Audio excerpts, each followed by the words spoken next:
Hello friends, जावा के इस तीसरे वीडियो में हम लोग जानेंगे जावा के अंदर अवेलेबल डेटा टाइप्स के बारे में। डेटा टाइप जो है जावा में वो दो तरह के होते हैं। पहला जो डेटा टाइप है वो है प्रिमिटिव डेटा टाइप और दूसरा है नॉन प्रिमिटिव या रेफरेंस डेटा टाइप्स। तो इन दोनों के बारे में हम लोग डिटेल्स में बिल्कुल वन बाय वन सीखेंगे। किसका क्या विड्थ होता है, क्या रेंज होता है, कहाँ पे इस्तेमाल होता है। तो वीडियो थोड़ा लंबा होगा, वीडियो के लास्ट तक बने रहेंगे। किसी भी पार्ट को स्किप नहीं कीजिएगा ताकि कोई भी एक्सप्लेनेशन, कोई भी डिटेल्स, छोटा से छोटा डिटेल्स भी नहीं छूटे। आप देख रहे हैं आपका अपना YouTube channel coding with Cybertech. देखिए, जहां तक प्रिमिटिव डेटा टाइप के बारे में है तो देखो, प्रिमिटिव डेटा टाइप जो है ना वो आपके पास टोटल 8 तरह के प्रिमिटिव डेटा टाइप्स हैं। पहला है बाइट, दूसरा है शॉर्ट, तीसरा INT, फिर लॉन्ग है, फ्लोट है, डबल है, कैर है, बुलियन है। अब कहाँ पे क्या यूज होना है, किसका क्या डिफॉल्ट वैल्यू है, क्यों यूज होना है, ये सब चीज हम लोग जानेंगे। और नॉन प्रिमिटिव डेटा टाइप या रेफरेंस डेटा टाइप के बारे में हम लोग बात करें तो यहाँ पे आपके पास 4 नॉन प्रिमिटिव या रेफरेंस डेटा टाइप्स हैं। स्ट्रिंग है, एरेज है, क्लास है और इंटरफेस है। तो बहुत ध्यान से वीडियो के बिल्कुल लास्ट तक बने रहें। आइए बिना समय गवाए हम लोग पहले डिटेल्स के बारे में जान लेते हैं। देखिए, आज जहां तक डेटा टाइप्स के बारे में मैंने बताया, प्रिमिटिव डेटा टाइप है। टोटल जावा जो है ना 8 प्रिमिटिव डेटा टाइप सपोर्ट करता है, 8। ये इसका स्क्रीनशॉट आप लोग ले लेंगे ताकि फर्दर जो है वो नोट्स बनाने में आप लोगों को सहूलियत हो। जहां तक बाइट की बात है, देखो बाइट जो डेटा टाइप है ना, इसका जो विड्थ होता है या जो साइज होता है वो 1 बाइट होता है और इसका डिफॉल्ट वैल्यू 0 होता है। और ये स्टोर करता है एक होल नंबर को जिसका रेंज -128 से +127 तक जाता है, जैसा कि यहां पे लिखा हुआ डिटेल्स में आप लोग देख रहे होंगे। तो सबसे पहले हम लोग बाइट के ऊपर देख लेते हैं। मैंने ऑलरेडी जो है VS कोड खोल के रखा है, तो मैं एक बाइट वेरिएबल बनाता हूं, मान लो बाइट B1। ओके, अब मैंने इसमें अभी कुछ भी नहीं लिखा है और यहां मैं लिखता हूं system.out.println और यहां पे मैं लिखता हूं बाइट वैल्यू इज। ओके, और यहां प्लस देके B1 में जो भी वैल्यू है वो मैं यहां पे डिस्प्ले कर देता हूं। ठीक है, इसके बाद मैं B1 में रख देता हूं। अब ध्यान देना, B1 रेंज क्या बताया मैंने, -128 से +127। तो अगर मैं इसके बीच का कोई वैल्यू डालता हूं इट्स ओके। और अगेन आप इसको जो है यहां पे प्रिंट करके देख लो। देखो, यहां से मैंने रन कराया, यहां क्लिक किया मैंने, इसके बारे में मैंने प्रीवियस वीडियो से बताया है, तो वो तो अगर आप लोगों ने नहीं देखा है तो उसको आप लोग देख लेना। अब देखो यहाँ पे ये जो है बाइट में +B1, अब देखो यहाँ पे ये प्रॉब्लम क्रिएट कर रहा है। ओके, कोई बात नहीं, यहाँ प्लस आप स्पेस दो और अगेन आप यहाँ से रन कोड करवाओ।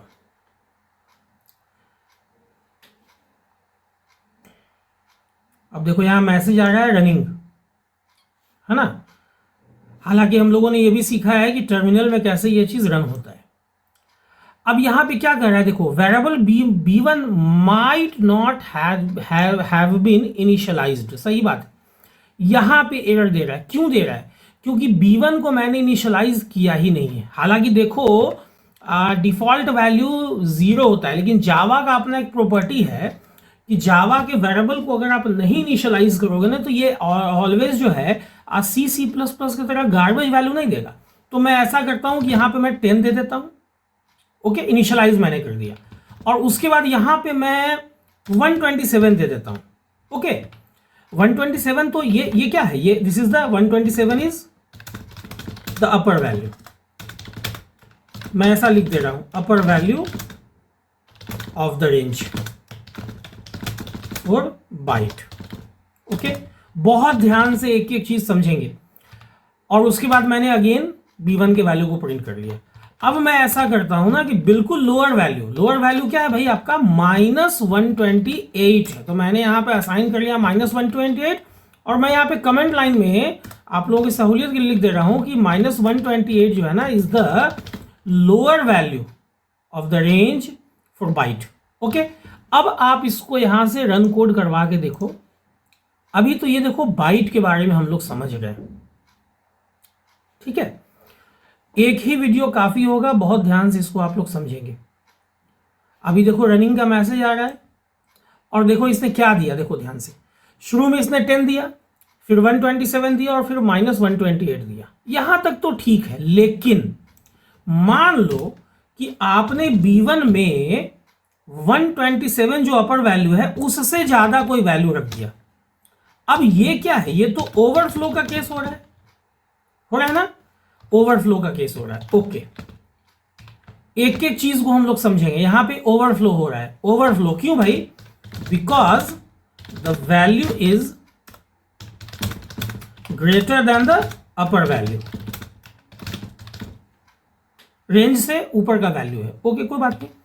इसी ढंग से इस बार मैं क्या करता हूं कि यहां पे B1 में -128 से मान लो मैंने -130 रख दिया, तो ये क्या हो गया, ये हो गया आपका underflow, because the value is less than the lower value.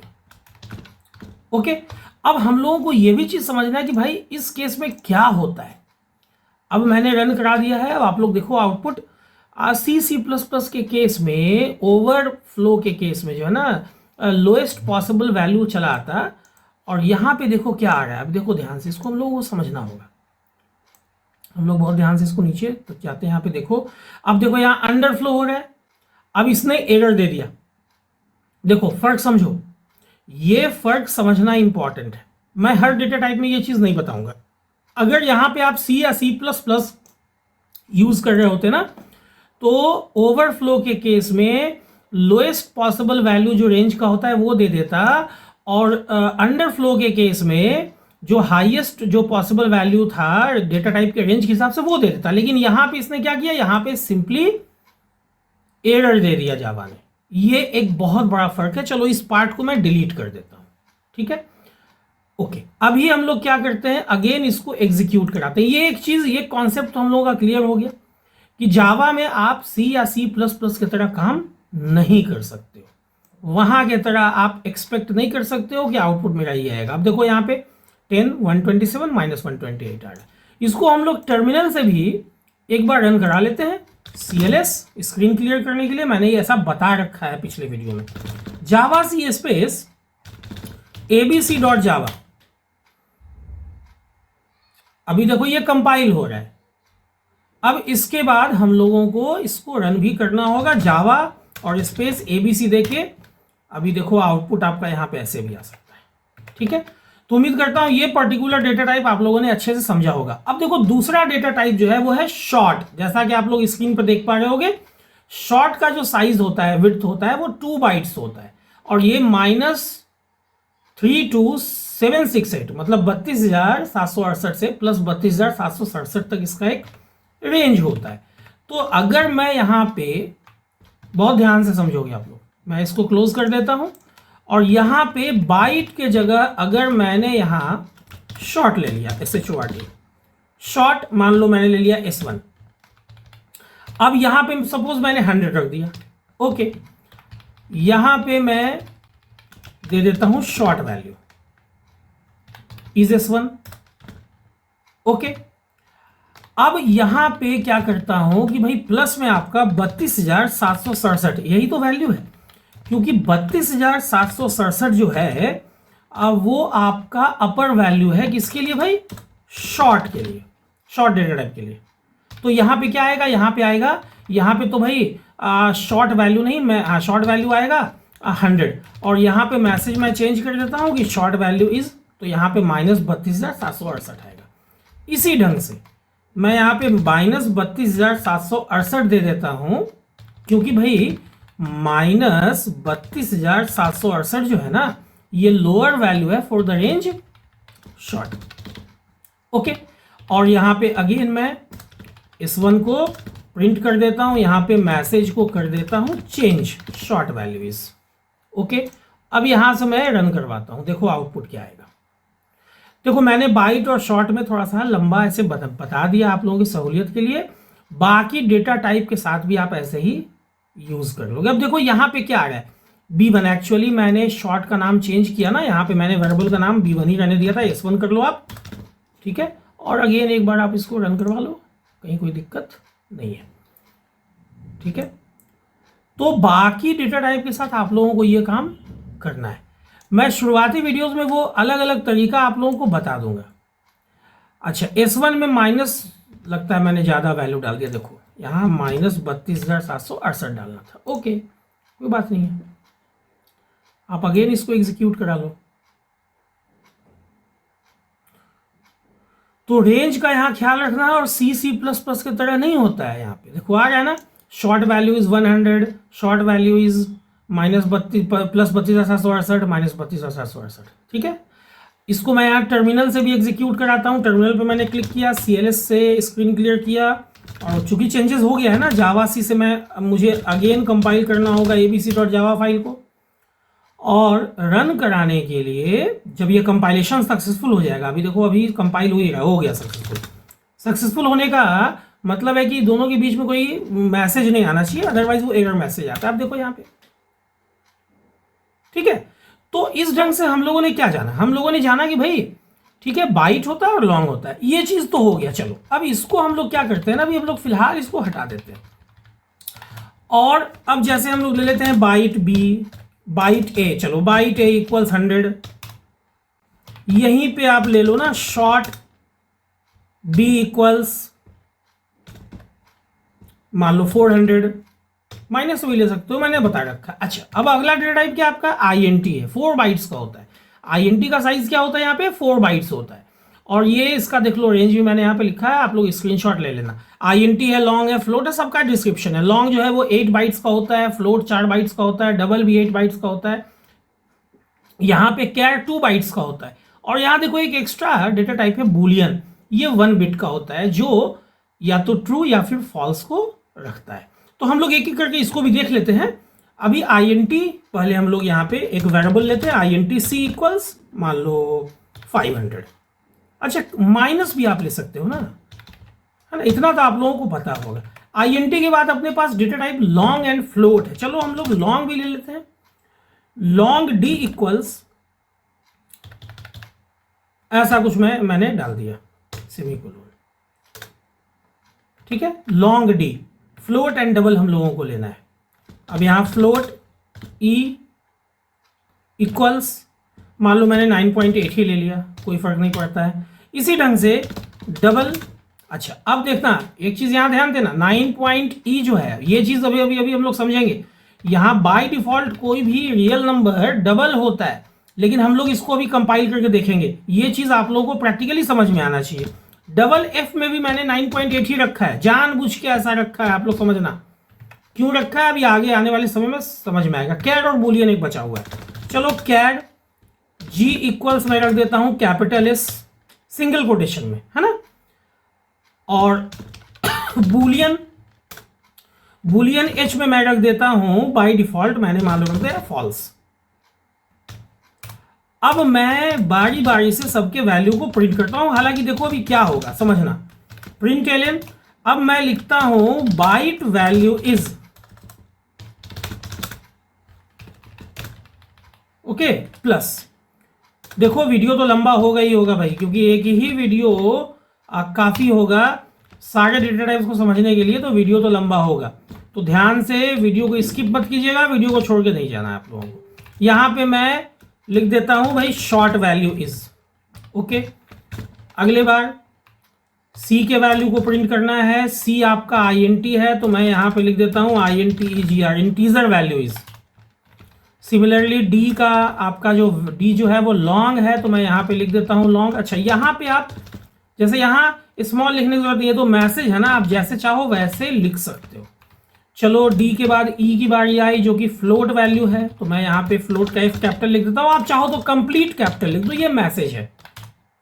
Float value is E।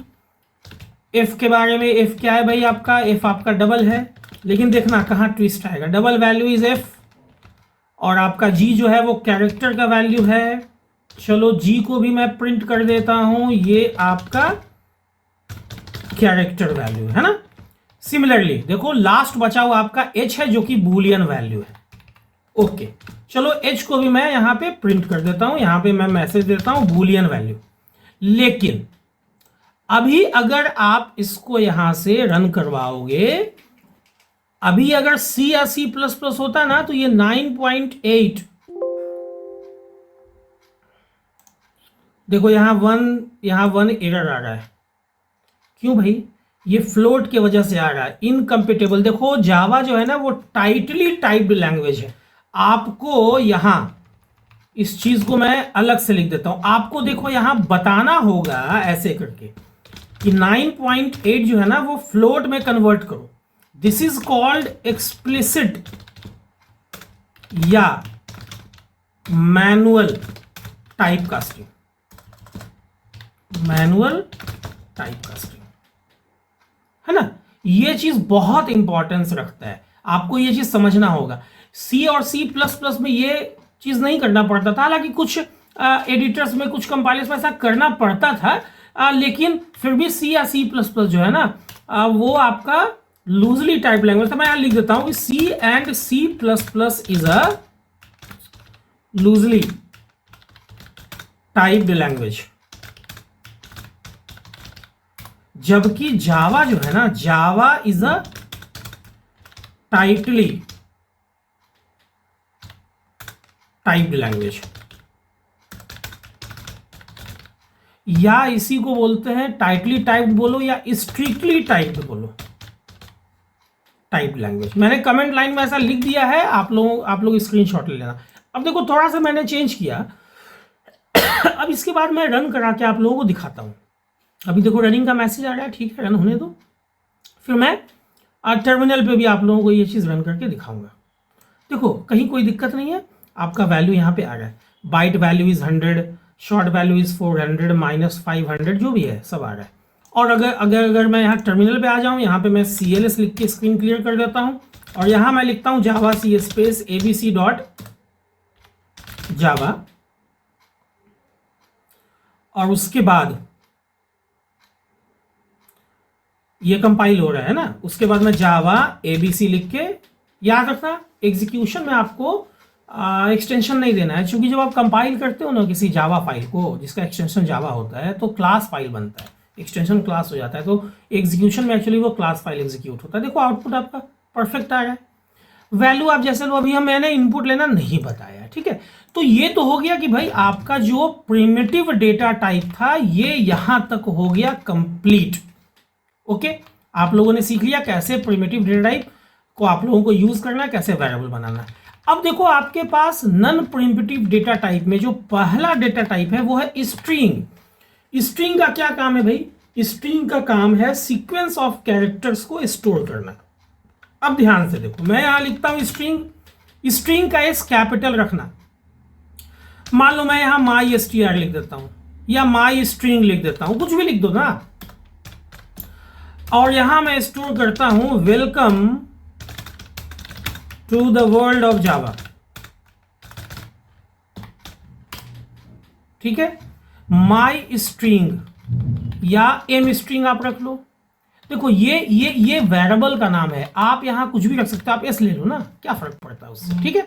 और उसके बाद अब आप यहां लिख दो system.out.println। दो चीज है, या तो आप इसका वैल्यू प्रिंट कर दो, ये सीधा आपको क्या मैसेज दे देगा, ये आपको दे देगा welcome to the world of Java. World of में वो स्मॉल है, ये चीज ध्यान देना है ना। हालांकि देखो अगर मैं यहां पे कोई मैसेज कनकटनेट करना चाहता हूं, पहले मान लो मैं चाहता हूं यहां पे कोडिंग विथ, ऐसे ही मैं लिख देता हूं साइबोटेक, ठीक है ना, साइबोटेक, और उसके बाद ऐसे कोलोन देके एक स्पेस दे देता हूं और ऐसे करके प्लस कर देता हूं। तो क्या होगा ना कि आउटपुट में साइबोटेक के बाद एक कोलोन और एक स्पेस आ जाएगा। और ये कनकटनेशन आपने पहले किया है, आप चाहो तो बाद में भी कर सकते हो, मैं बाद में भी करके दिखा ही देता हूं, ठीक है। जैसे ये साइबोटेक को आप यहां से हटा के, अगर यहां से हटा लो आप, और यहां प्लस देके आप इधर साइड ऐड कर लो, लेकिन ध्यान देना शुरू में एक स्पेस दे देना बेहतर होगा, बाद में आप स्पेस नहीं भी दे सकते हो, कोई दिक्कत नहीं है। तो ये पहले जो साइबरटेक और कोलोन आ रहा है ना, ये आएगा welcome to the world of Java, और उसके बाद एक स्पेस देके साइबरटेक और कोलोन आएगा। आप चाहो तो दोनों तरफ भी कनकटनेट कर सकते हो, जैसे यहां पे मैं लिख देता हूं साइबरटेक कोलोन स्पेस और उसके बाद प्लस, ठीक है। अच्छा, यहां पे प्लस के बाद स्पेस देना कोई जरूरी नहीं है, लेकिन मैंने दे दिया है। और यहां पे मैं मान लो लिख देता हूं कैंपस, CAMPUS, और इसके बाद कोलोन नहीं देता हूं। पता है यहां साइबरटेक लिखा हुआ आएगा और उसके बाद कोलोन स्पेस आएगा और उसके बाद welcome to the world of Java आएगा और उसके बाद कैंपस आ जाएगा। बहुत सिंपल सा चीज है। देखो इसको हम लोग यहां से एग्जीक्यूट करा के देख लेते हैं, रन कोड। अभी आप देखो तो ये स्ट्रिंग के बारे में मैं बता रहा हूं, है ना। बहुत बेसिक सा चीज है, बहुत आराम से सीखने का चीज है और अच्छे समझ में भी आ जाएगा आप लोगों को। देखो यहां से शुरू में क्या आ रहा है, welcome to the world of Java आ रहा है। फिर देखो मैंने साइबरटेक शुरू में कंकटनेट किया है, तो साइबरटेक कोलोन के बाद welcome to the world of Java आ रहा है। तीसरे लाइन में मैंने क्या किया है, बाद में कंकटनेट किया है, ओके। और देखो लास्ट में मैंने शुरू में साइबरटेक कंकटनेट किया और बाद में कैंपस कंकटनेट किया है, ठीक है। जैसे मैंने किया वैसे ही यूज हो गया। आप टर्मिनल से भी इसको एग्जीक्यूट करा के देख लो, सेम आउटपुट आपका आएगा। देखो यहां से जावा सी स्पेस abc.java,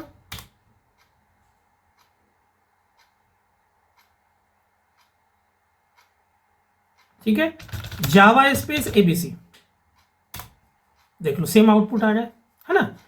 अब देखो, अब थोड़ा मामला यहां से क्रिटिकल होता है। एक चीज है एरे। एरे तो खैर आसान चीज है। देखो एरे का काम क्या है, ये स्टोर करता है मल्टीपल वैल्यूज को, लेकिन ध्यान रहे कि जो मल्टीपल वैल्यूज है वो सिमिलर डेटा टाइप का होना चाहिए, मतलब कि सेम डेटा टाइप का होना चाहिए। जैसे फॉर एग्जांपल अभी हम लोग एरे को समझ लेते हैं, छोटा सा कॉन्सेप्ट है। मान लो मुझे 5 नंबर रखना है, तो मैं यहां लिखूंगा int num और यहां इनिशियलाइज कर लेता हूं 45, 78, 89, 45 और 67। देखो 5 नंबर है ना। अब ये तो इनिशियलाइज हो गया। अब आपको एक लूप चलाना है। देखो एक तो है कि आप पॉकेट बाय पॉकेट भी आप प्रिंट कर सकते हो, system.out.println। अभी लूपिंग का कॉन्सेप्ट मैंने नहीं बताया, इसलिए मैं सीधा नम ऑफ 0। देखो 0 का मतलब होता है ना, नम ऑफ 0 मतलब कि value of first pocket. Value of first pocket, pocket मतलब इंडेक्स, इंडेक्स मतलब सबस्क्रिप्ट। तो पहले पॉकेट में कौन सा वैल्यू है, पहले पॉकेट में 45 है, तो ये 45 दे देगा। मैं यहां एक्सप्लेनेशन दे रहा हूं। आप अगर इसी ढंग से मान लो यहां पे 0 की जगह आप 3 दे देते हो, तो 3 मतलब थर्ड पॉकेट नहीं हुआ, 3 मतलब हो गया वैल्यू ऑफ फोर्थ पॉकेट या इंडेक्स, जो भी कह लो। और फोर्थ पॉकेट में क्या है, देखो ना 0, 1, 2, 3, 45 ही है। अच्छा इसको 45 की जगह मैं कर देता हूं, मान लो मैंने कर दिया 49, ओके। जान के मैंने चेंज कर दिया ताकि आउटपुट अलग अलग आए, तो आप लोगों को लगे, समझ में आए। और यहां पे आप लूप का कॉन्सेप्ट भी चला सकते हो। अभी चूंकि मैंने लूपिंग नहीं बताया है, इसलिए मैं वो चीज आप लोगों को नहीं बता रहा हूं। अभी देखो अभी तो रन ही हो रहा है, यहां मैसेज दे रहा है ना रनिंग। थोड़ा सा वेट कर लो, देखो आ गया ना।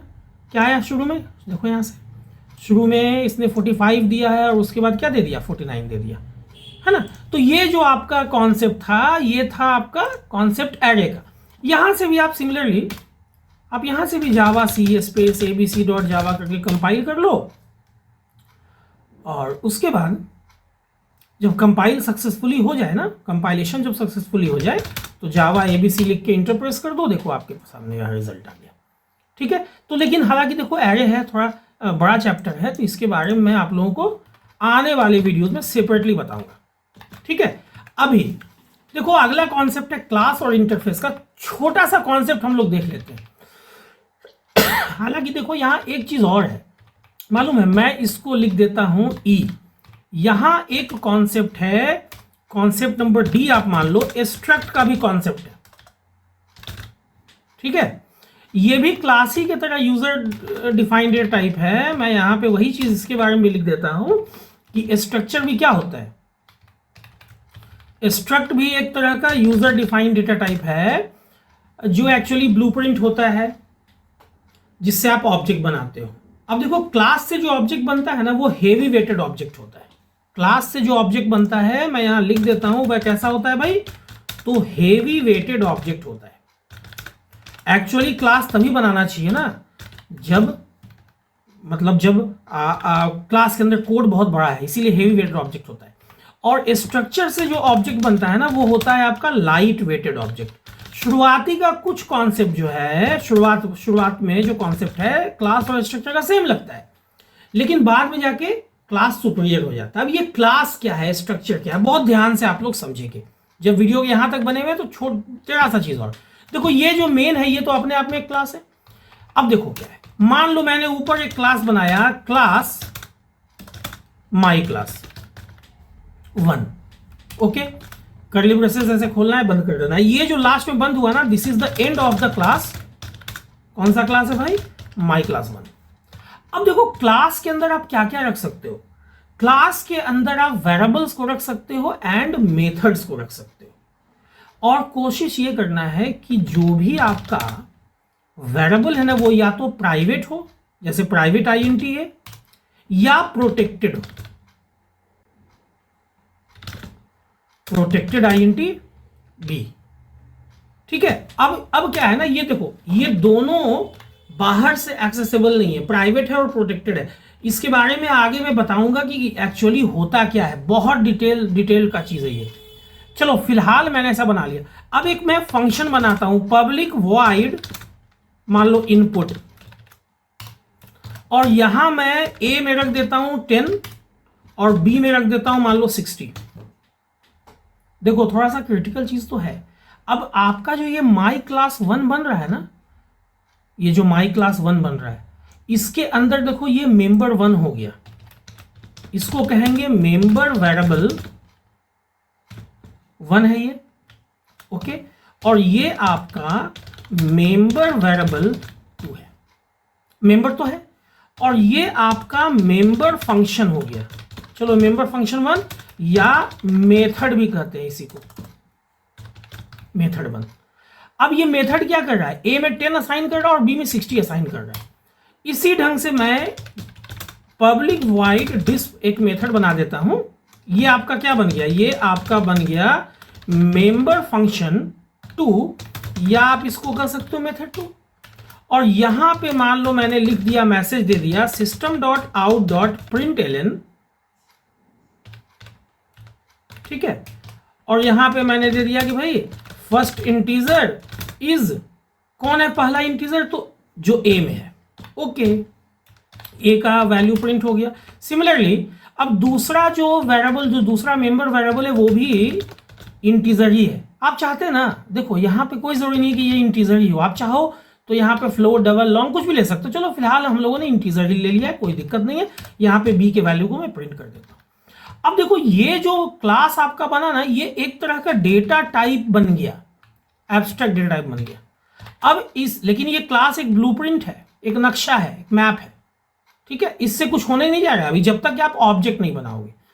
अब इस क्लास से मैं यहां ऑब्जेक्ट बनाता हूं। क्लास का नाम क्या है भाई हम लोगों के, यहां देखो माई क्लास 1 है, ओके। तो हम लोग क्या करते हैं कि यहां पे माई क्लास 1 से my class OBJ, OBJ is equal to object, या आप उसके जगह कुछ भी ले लो, इक्वल्स न्यू माई क्लास 1, ऐसा आपने दे दिया। अब ये ओबीजे जो है ना, ये एक ऑब्जेक्ट बन रहा है, बन गया है ओबीजे डॉट।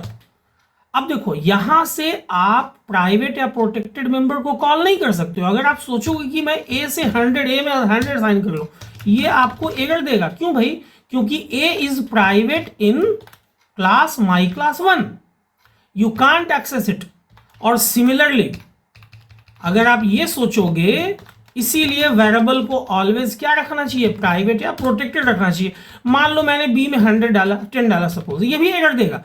आप देखो ना, अभी इसको यहां से रन करा के आप देखो तो देखो ये एरर देगा ही। ये चीज समझना इंपॉर्टेंट है। अगर आप लोगों ने C++ पढ़ा होगा ना, तो ऑब्जेक्ट ओरिएंटेड का ये कॉन्सेप्ट है, बहुत सिंपल सा कॉन्सेप्ट है।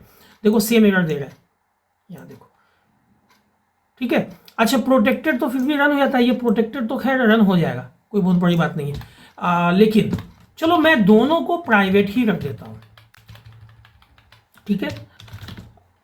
क्यों रन हो जाएगा प्रोटेक्टेड, ये जब हम लोग क्लास वाले चैप्टर में आएंगे तो ये चीज सीखेंगे। अभी क्या है ना कि देखो, इसीलिए मैंने क्या किया, इन दोनों को मैंने प्राइवेट रख लिया है ताकि बाहर से इसमें कोई चेंजेस ना हो सके कभी भी, एक्सीडेंटली भी नहीं।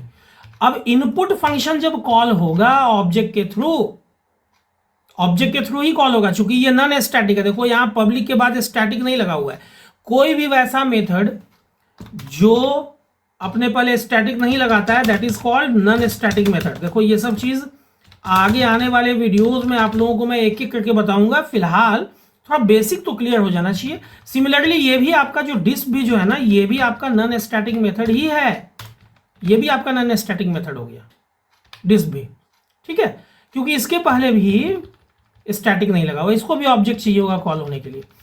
अब बहुत सिंपल है, ये ऐसे करना ही नहीं ना हम लोग को, मैंने ऑब्जेक्ट बनाया, ओके, और देखो आपको करना क्या है, obj डॉट इनपुट बस कॉल कर लो, और सिमिलरली obj डॉट डिस्प इसको भी कॉल कर लो। प्राइवेट को कॉल करने का यही तरीका होता है। अभी देखो रनिंग आ रहा है, आप देखो यहां पे रन कोड, एक्चुअली 2 बार मैंने क्लिक कर दिया है, वो पिछले बार का तो खैर एरर दे रहा था। अभी देखो कोई बात नहीं है, हम लोग चाहे तो इसको टर्मिनल से भी हम लोग देख लेंगे एक बार, ठीक है। थोड़ा सा पेशेंस बना के आप लोग रखिएगा।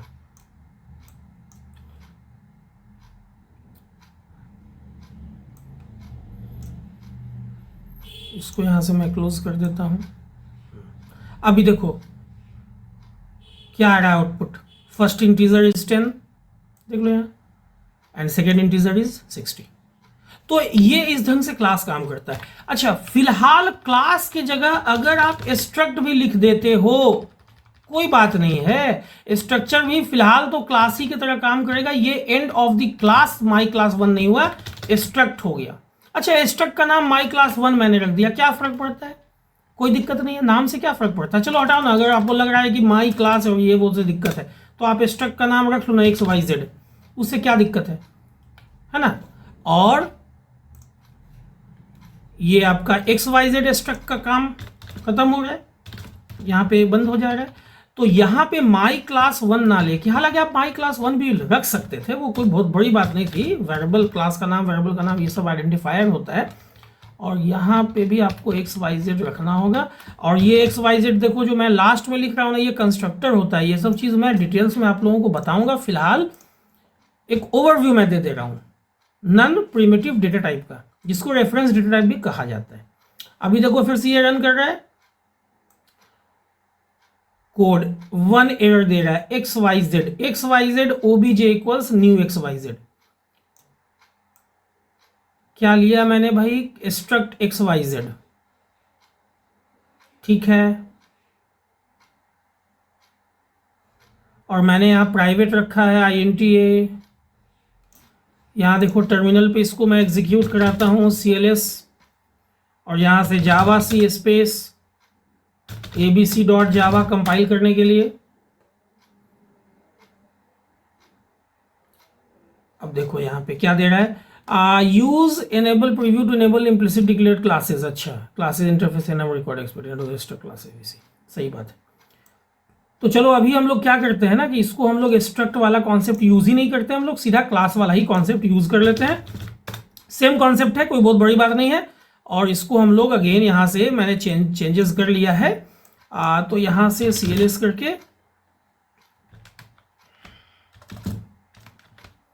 यहाँ पे हम लोग CLS कर लेते हैं, और एक बार इसको हम लोग कंपाइल करके जावा सी abc.java, चूंकि वहां पे हम लोगों ने चेंजेस किया, ठीक है। स्ट्रक्ट वाला कॉन्सेप्ट भी मैं आप लोगों को आने वाले वीडियोस में बताऊंगा। वैसे भी मैंने जो क्लास का कॉन्सेप्ट बताया है वो यूं ही बता दिया, क्योंकि ये मतलब है कि चलो इतना चीज़ एटलीस्ट क्लियर होना चाहिए। देखो सेम आउटपुट यहाँ भी आ गया है ना। तो इसके आने वाले वीडियोज़ में हम लोग जानेंगे कि देखो आज हम लोगों ने क्या नन प्रिमिटिव वाले में हम लोगों ने क्या सीखा, आप पहले तो स्ट्रिंग सीख लिया, फिर एरे जान लिया और क्लास भी जान लिया, जो हेवी वेटेड ऑब्जेक्ट को बनाने के काम में आता है। स्ट्रक्चर और इंटरफेस के बारे में हम लोगों ने भी नहीं जाना है, और हालांकि जो भी क्लास या क्लास के बारे में भी हम लोगों को सीखा था या एरे के बारे में भी बहुत बेसिक था, तो वो आने वाले वीडियोस में हम लोग धीरे धीरे उसको कंप्लीट करेंगे। उम्मीद करता हूं कि आज का ये जो वीडियो है जो कि डेटा टाइप्स इन जावा के ऊपर था, ये आप लोगों को अच्छी लगी होगी, इन्फॉर्मेटिव लगी होगी। अगर वीडियो अच्छी लगी हो, इन्फॉर्मेटिव लगी हो, तो वीडियो को लाइक और शेयर करें।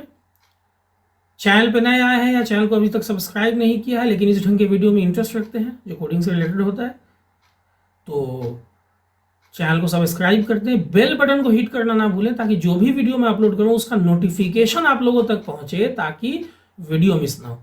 वीडियो के अंत तक बने रहने के लिए आप लोगों का बहुत बहुत धन्यवाद, शुक्रिया, थैंक्स।